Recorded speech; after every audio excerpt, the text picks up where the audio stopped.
अनाथ आश्रम मंदिर में गत रविवार को आर्ट ऑफ लिविंग के तत्वाधान में लगा नाड़ी परीक्षण कैंप। वैद्य जी ने लोगों की नाड़ी के माध्यम से बताई बीमारियां, दी दवाइयां।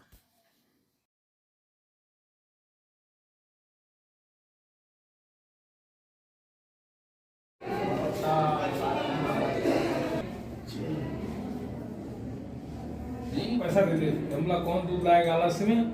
और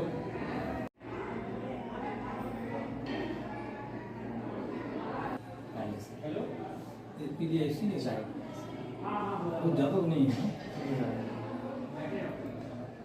कभी 90 हो जाता है, कभी कम रहता है, कोई बात नहीं।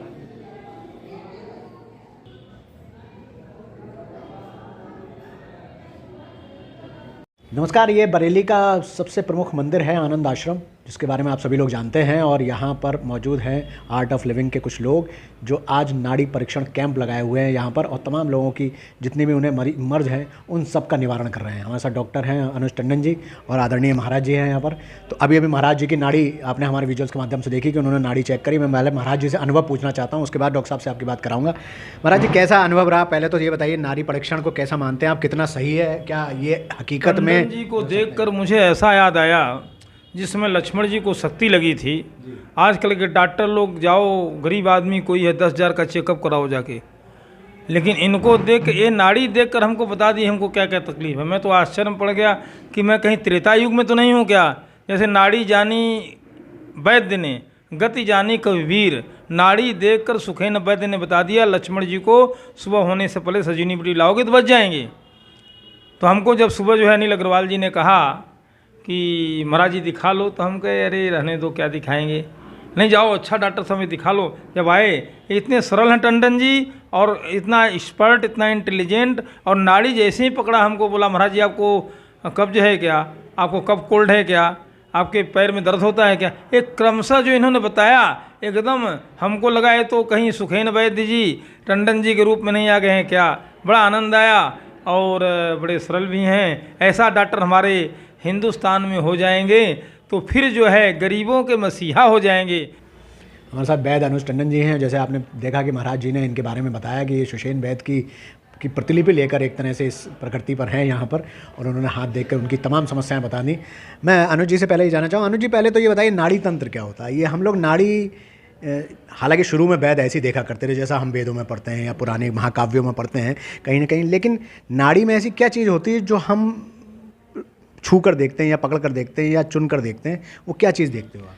आपने इंटेलिजेंस ब्यूरो का नाम सुना होगा, तो ऐसे ही आयुर्वेदा में ये आयुर्वेदा इंटेलिजेंस होती है।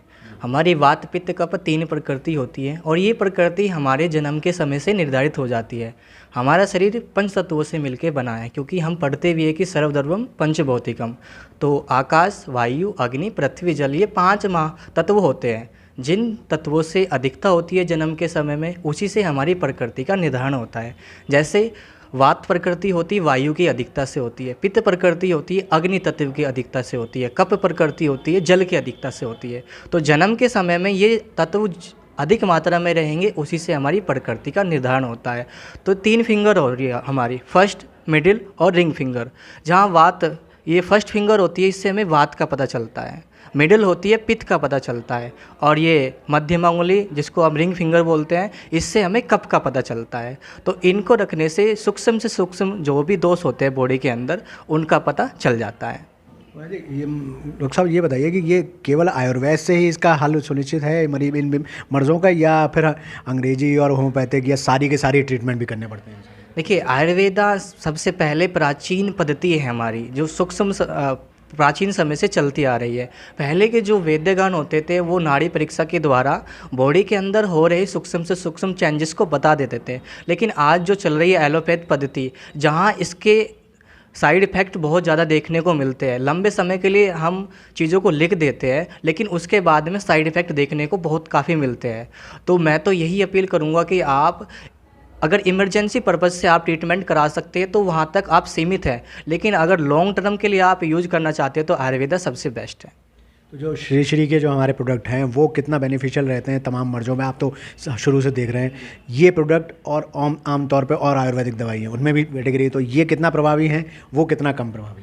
देखिए सभी कंपनियां अपना अपना प्रचार करती है, लेकिन ये गुरुदेव जी की शरण में बनने वाले प्रोडक्ट है। हम कोई प्रचार नहीं करते, हमारे पेशेंट इनको पहले एक बार यूज करें, उसके बाद इसका रिजल्ट खुद में खुद देखने को मिलता है। ये एक अच्छी देख रेख में बनाए गए प्रोडक्ट्स होते हैं जिनका रिजल्ट काफ़ी अच्छा होता है। एक बार पेशेंट अगर यूज करता है तो उसको काफ़ी अच्छा रिजल्ट मिलता है, तभी हमारे पास दोबारा आता है वो।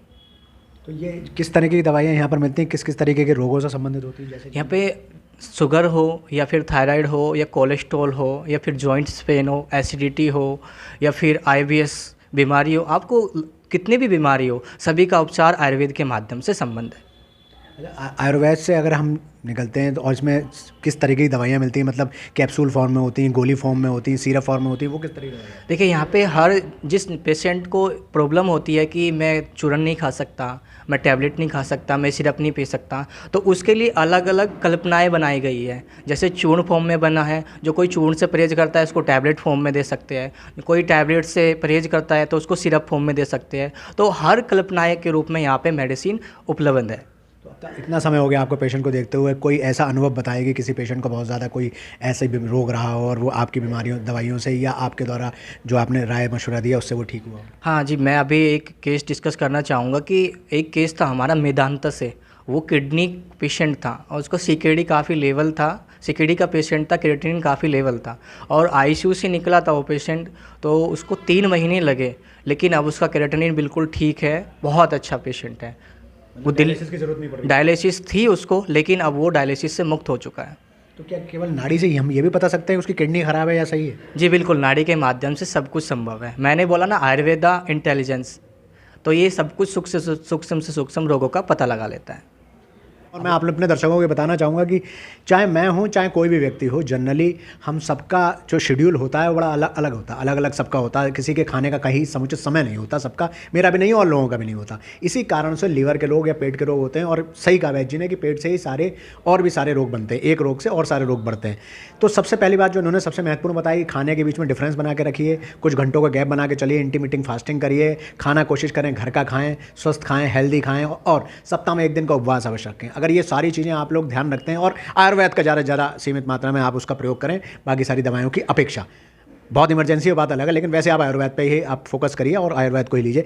ये बहुत महत्वपूर्ण है कि हमें, अगर कहते हैं ना एक स्वस्थ शरीर में ही स्वस्थ मस्तिष्क रहता है, तो अगर अपना मस्तिष्क को स्वस्थ रखना है, जीवन में कुछ अच्छा करना है, कुछ अच्छा सोचना है, कुछ अच्छा फोकस करना है, तो अपने शरीर को स्वस्थ रखिए।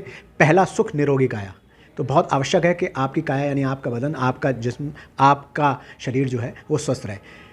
अपने आप इसी शुभाकांक्षा के साथ कि आप लोग भी अपने आप को ठीक बना कर रखेंगे, स्वस्थ रहेंगे, अच्छा रहेंगे और इस तरह की बीमारियों से दूर रहेंगे, खान पान अच्छा रखेंगे। हमसे जुड़े रहने के लिए, बने रहने के लिए बहुत बहुत आभार, बहुत बहुत धन्यवाद।